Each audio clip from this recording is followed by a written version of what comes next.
6. Conhecendo o ego. Recordar-te-ás de todo o caminho, pelo qual o Senhor teu Deus te guiou no deserto estes 40 anos, para te humilhar, para te provar, para saber o que estava no teu coração, se guardarias ou não os seus mandamentos. Deuteronômio 8:2. Para compreender o motivo deste versículo devemos recordar do que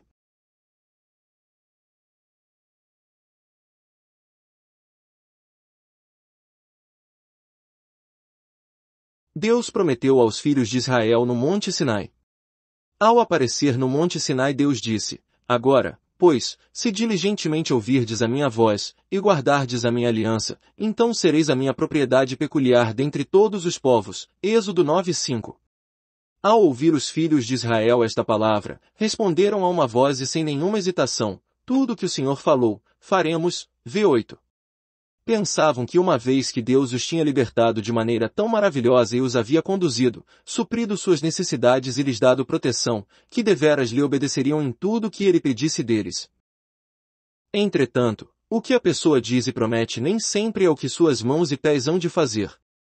Deus o provará em questões práticas a fim de determinar se você realmente o adora e segue sua vontade.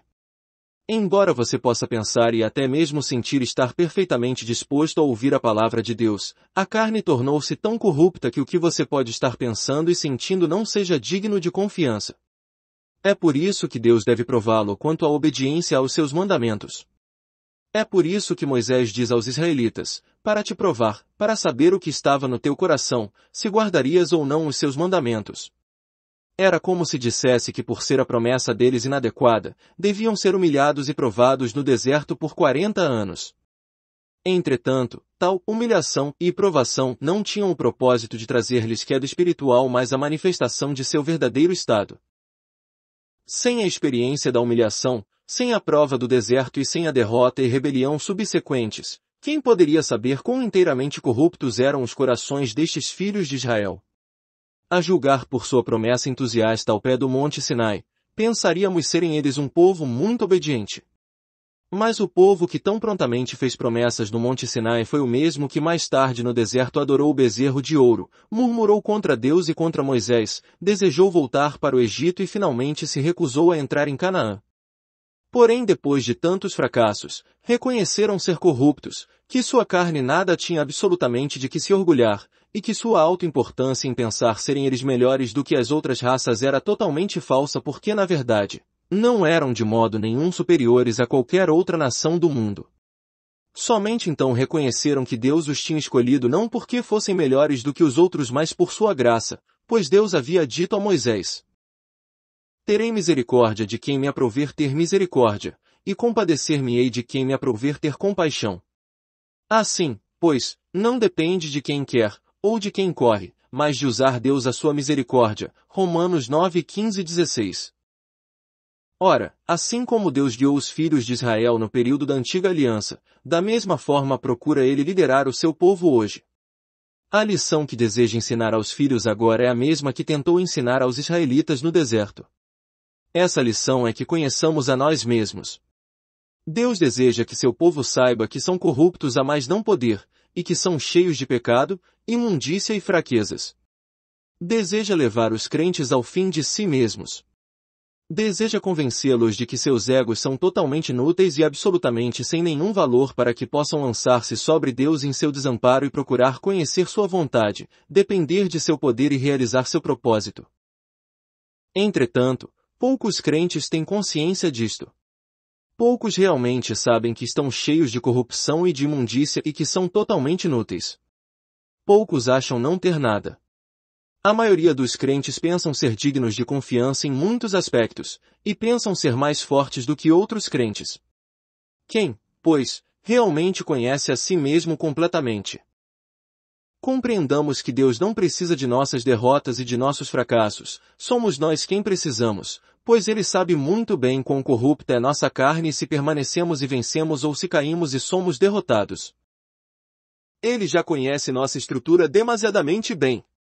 Ele não espera que nossa carne alcance sua justiça, pois reconhece Ele que a não ser pecar, nada mais podemos fazer.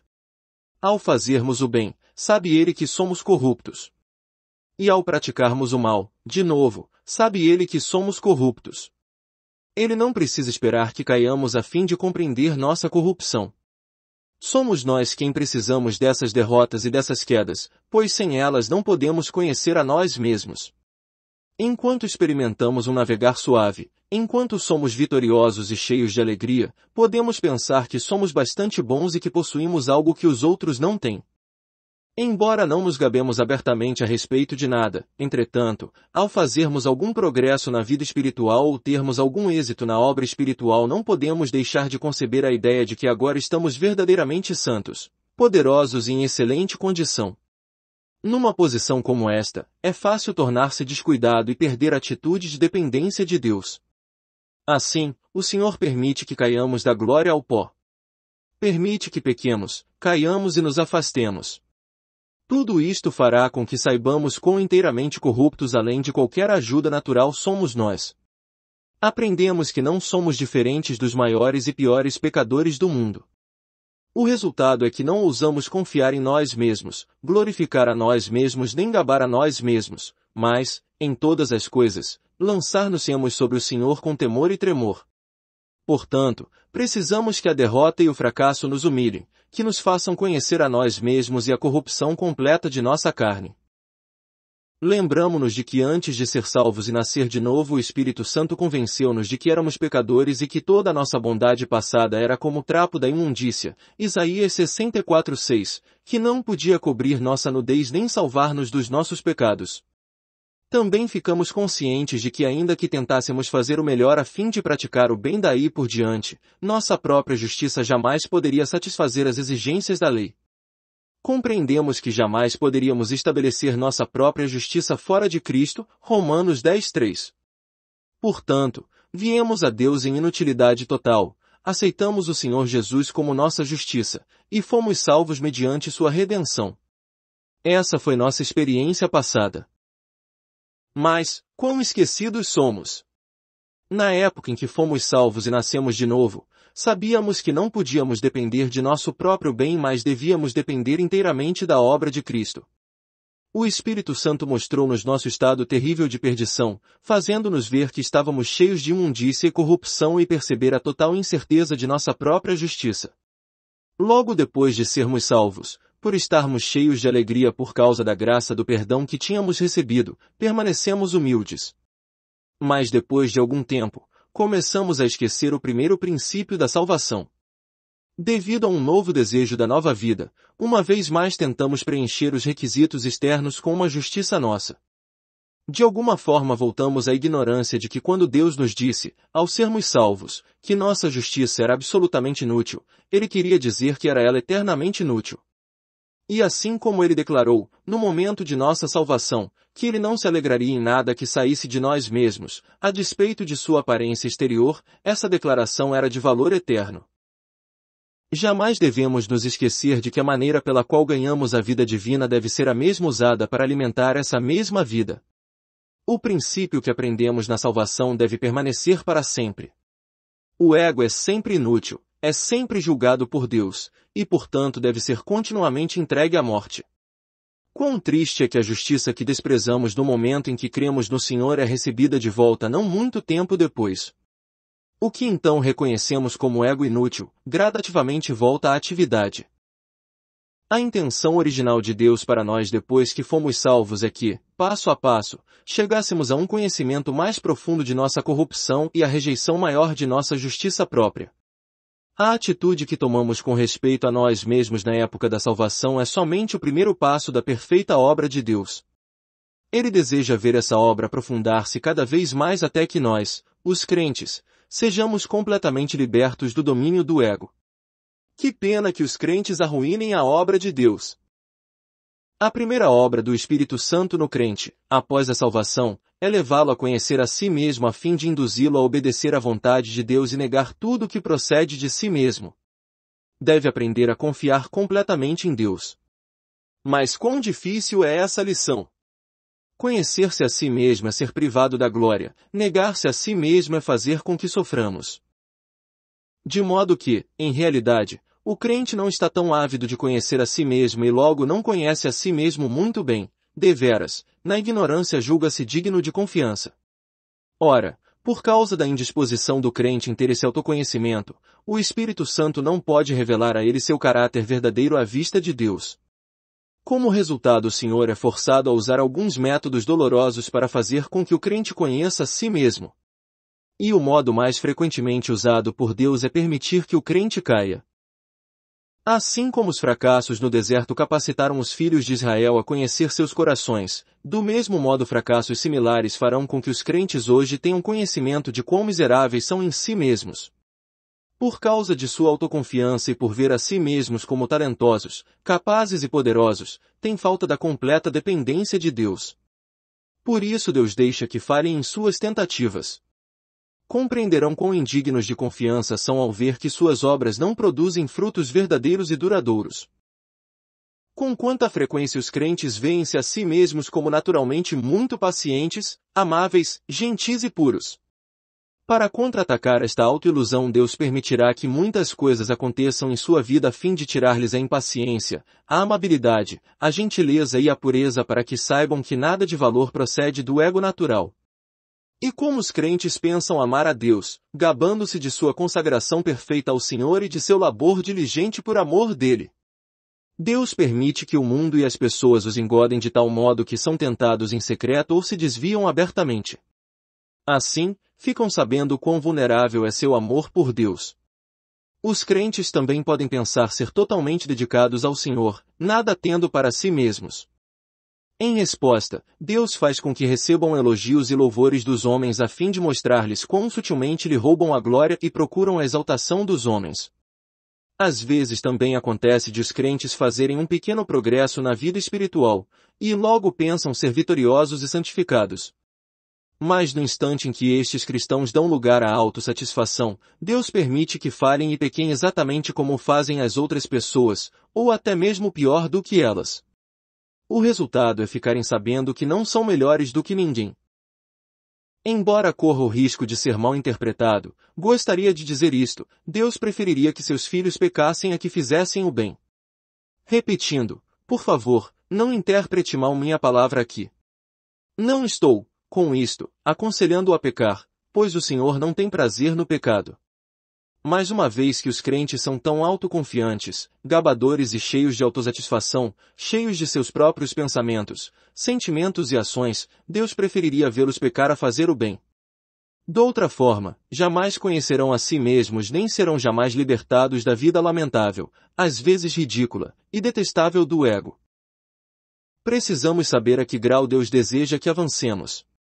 De onde Ele nos salva e para onde nos salvará. É bem verdade que não iremos para o inferno, mas para o céu. Mas é só isso que Deus tem para nós? Não, Ele deseja salvar-nos ao ponto de sermos totalmente libertos de nós mesmos e entrarmos completamente em sua vida para que não vivamos mais pela vida da alma. A seus olhos não há nada mais imundo do que o ego, originador de todos os pecados. O ego é o maior inimigo de Deus, pois ele sempre declara sua independência dele. Portanto, ele considera todo o ego extremamente imundo, totalmente inaceitável e absolutamente inútil. Basicamente, o que é o ego? Tudo que o homem possui e pode fazer sem buscar a Deus, sem esperar nem depender dele. Embora o Senhor odeie tanto o ego, a atitude dos crentes para com ele é muito diferente. Tem prazer em depender do ego, acariciá-lo e gloriar-se nele.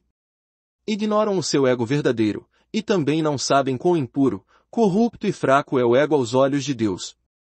Falta-lhes conhecimento do assunto. Em resumo, não conhecem a si mesmos.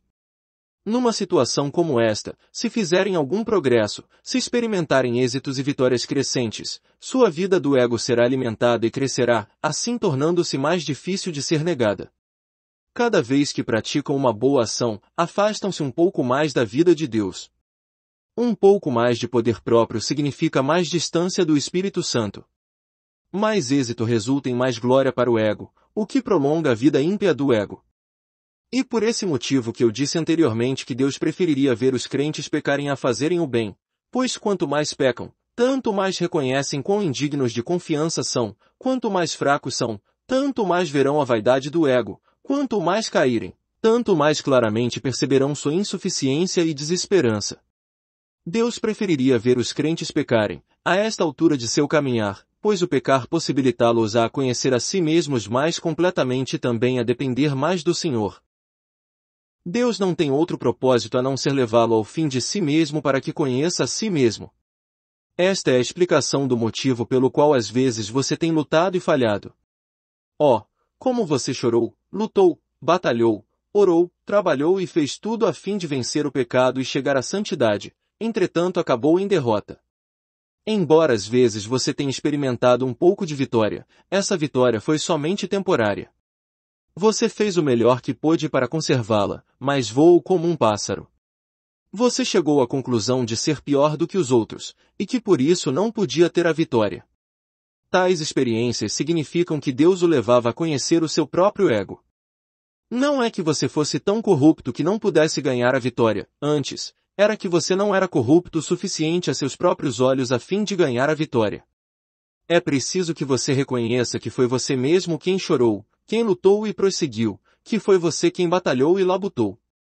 O agente era você, e tudo fez para servir ao seu próprio ego. Quanto você realmente depende de Deus? Você sabe que verdadeiramente não pode remir a si mesmo e assim está pronto a confiar em Deus? Afinal, qual é o motivo de sua luta e labor? Não se esforça por si mesmo? Sim, você procura vencer o pecado e busca a santidade, mas para quê?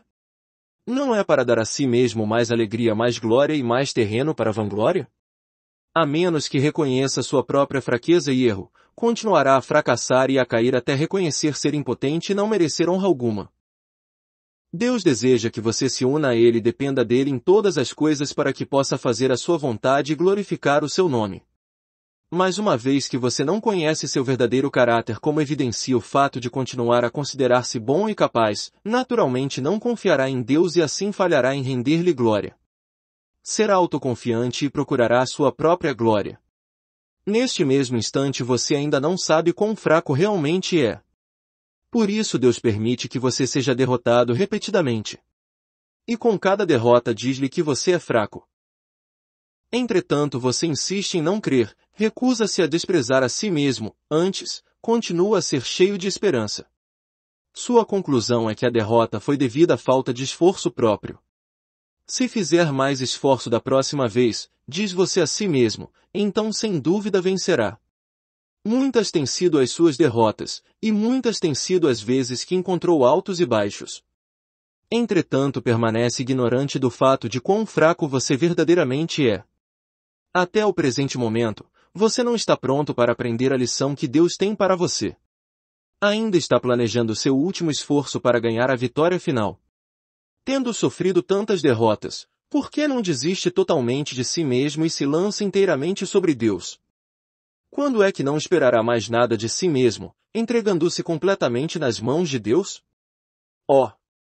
Quando isto finalmente acontecer, você dependerá dele sem planejar nem fazer nada de si mesmo.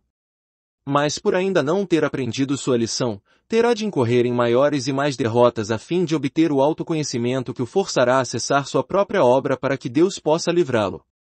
Sabemos que nenhum salva-vidas se atreve a socorrer a pessoa que acaba de cair na água com a possibilidade de afogamento. Pois nesse instante a força da pessoa que caiu na água é grande, talvez mais forte do que de costume. Ao se aproximar o salva-vidas da pessoa que se afoga, esta pode tentar agarrar-se ao salva-vidas impedindo-lhe o movimento. O resultado é que ambos podem afundar-se e se afogar. Consequentemente, o salva-vidas esperto espera até que a pessoa que se afoga lute bastante na água e comece a desistir de lutar. Somente então o salva-vidas aproxima-se dessa pessoa e a leva para a segurança. Da mesma maneira, Deus hoje permite que seus filhos lutem e batalhem até que percebam quão fútil é seu esforço. Meramente colocam-se numa posição mais perigosa. O Senhor espera até que sua força se esgote e cheguem à conclusão de estarem perecendo. Nesse momento, suas ideias são mais ou menos as seguintes: se Deus não me livrar, não posso sustentar minha sorte nem por mais um minuto. Se Deus não me salvar, certamente morrerei. Deus não estenderá a mão até que esse momento chegue. Sempre que o crente para de confiar em si mesmo, Deus o salvará inteiramente. Pois o objetivo do Senhor não é outro senão mostrar ao crente que ele é absolutamente inútil na vida e na obra divinas. A parte do depender de Deus, o crente não possui vida nem obra. Oh, quão enganosos podemos ser! Quão tenazmente interessados em nós mesmos! Quem pode dizer quantos crentes hoje vivem por seu ego enganador? Muitos são os que tomam o ego como princípio orientador da vida. Quase tudo é para o eu e quase tudo procede do eu. Tais crentes são muito mais perigosos do que as outras pessoas. Parece que em tudo não conseguem escapar do ego. Se aprendem uma coisa a mais é para glorificar o ego.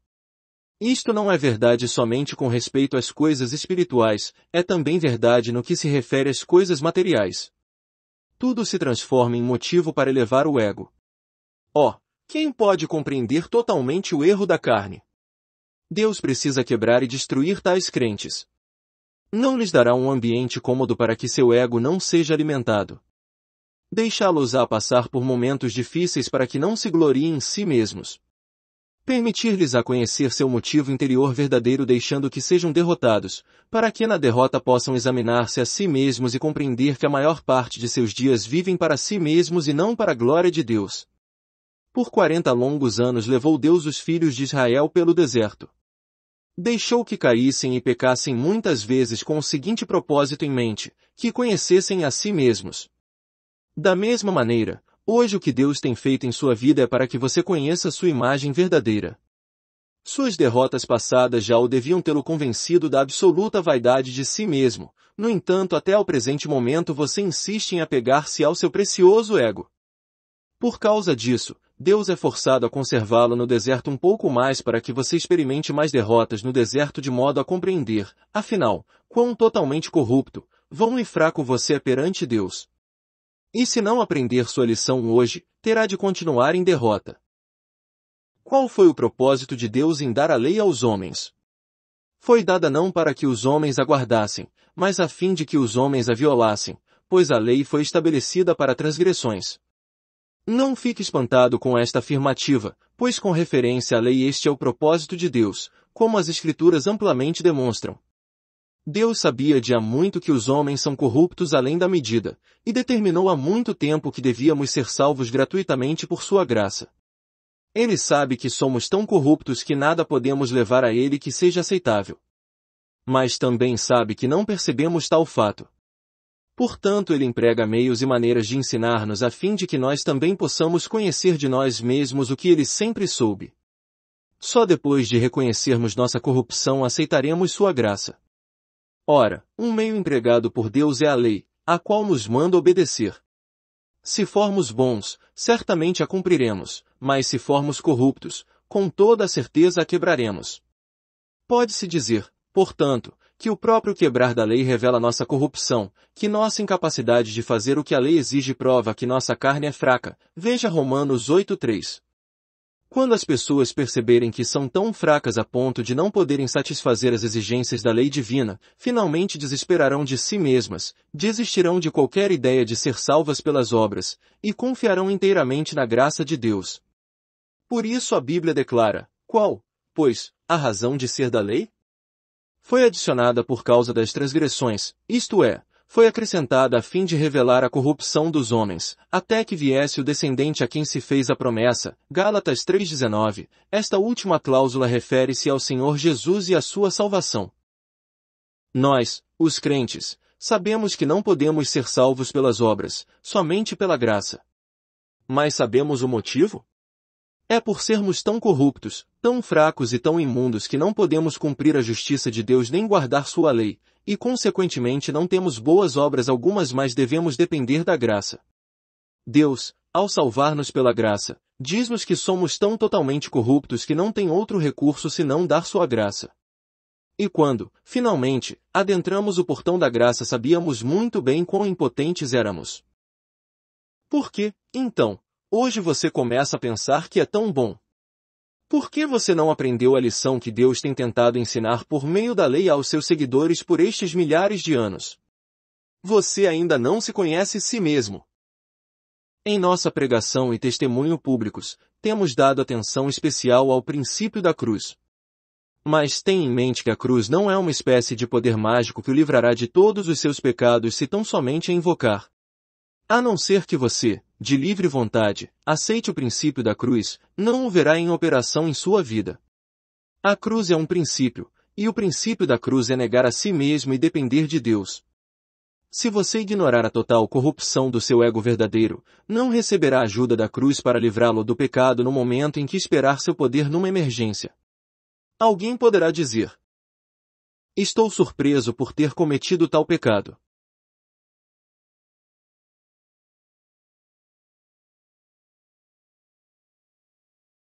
Esta afirmativa revela que este indivíduo não conhece a si mesmo. Ele não tem conhecimento de quão corrupto é, nem de quão capaz é de cometer qualquer pecado. Que fique compreendido que a parte da nova vida que Deus nos deu quando de nosso novo nascimento, nós mesmos não somos melhores do que ninguém mais. Reconheçamos que cada homem tem a possibilidade de ser um ladrão, e cada mulher, uma prostituta. O motivo pelo qual alguns não o são é atribuído ao ambiente que não lhes é propício a tal atividade. Não hesito em confessar que a semente de todo o pecado está dentro de mim e que eu podia cometer qualquer pecado se a vida de Deus não dominasse. Quantas lágrimas se derramam hoje não por causa do pecado, mas por causa do ego, incapaz de atingir a bondade que o crente espera.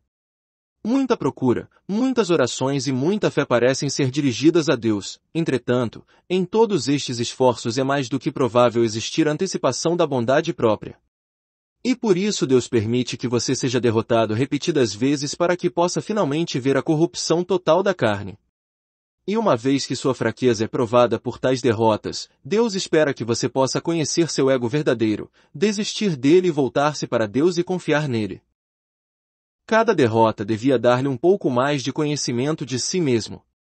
Cada fracasso devia mostrar-lhe um pouco mais de sua fraqueza. Cada pecado devia fazer com que você esperasse menos de si mesmo e ficasse mais disposto a desprezar seu ego. Entretanto, muitas vezes, a queda somente traz mais luta e mais batalha. O ego aumenta e se fortalece em vez de diminuir e se enfraquecer. Quão fútil é que a pessoa confesse com os lábios e até mesmo clame pedindo ajuda se falhar em aceitar o princípio da cruz e em julgar a si mesmo. As Escrituras já não nos preveniram de tal erro? Romanos 6 fala de nossa comorte com Cristo, Romanos 7 fala da luta entre a vida nova e a velha e Romanos 8 fala da vitória no Espírito Santo. Com a comorte, devemos ser vitoriosos. Entretanto, por que é que depois de termos conhecido e aceito a verdade de Romanos 6, ainda não podemos ter a vitória? E por que nos falta a derrota de Romanos 7? Tanto o versículo 6 como o 11 do capítulo 6 de Romanos dizem-nos que a morte de nosso ego é um fato. Por que, então, muitos, que creem nesta verdade, falham em experimentar a vitória de Romanos 8? É por não terem fracassado o suficiente.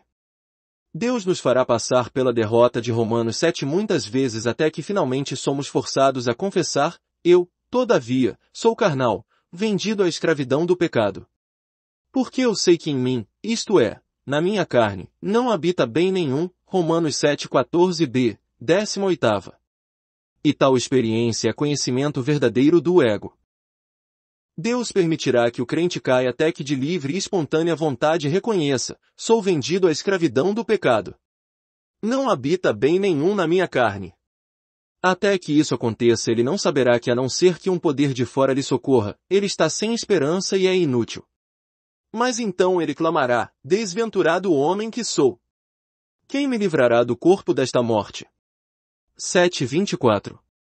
Ao perceber de verdade quão corrupto é, saberá e reconhecerá que a menos que Cristo salve não pode vencer o pecado. No início do capítulo 8 de Romanos menciona-se a comorte do capítulo 6 como meio da vitória total. Estamos familiarizados com a salvação mediante a comorte, e ardentemente esperamos a glória da vitória. Entretanto, o problema de hoje é conhecer o ego. Nossas derrotas passadas não são poucas, porém não estamos dispostos a conhecer o ego em tais derrotas. Antes, tentamos fazer nosso melhor a fim de melhorar e ocultar nosso ego. Se tão somente estivéssemos dispostos a examinar essas derrotas passadas à luz da santidade de Deus, certamente saberíamos que tipo de pessoa somos. Se estamos prontos a dar um passo à frente negando o ego, Deus nos levará para o descanso de Canaã.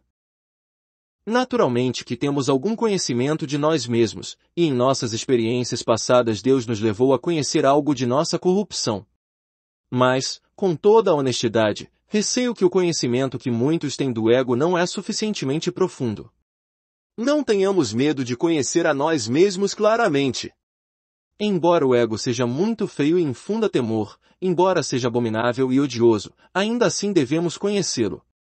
Nunca devemos parar de investigar e concluir que já conhecemos o ego por completo. Estamos longe, muito longe do conhecimento do nosso ego.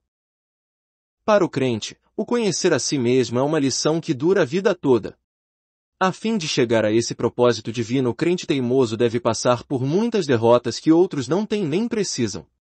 Ele pode até concluir que o Senhor é especialmente duro com ele, não compreendendo que isto é devido ao seu apego mais forte com o seu ego.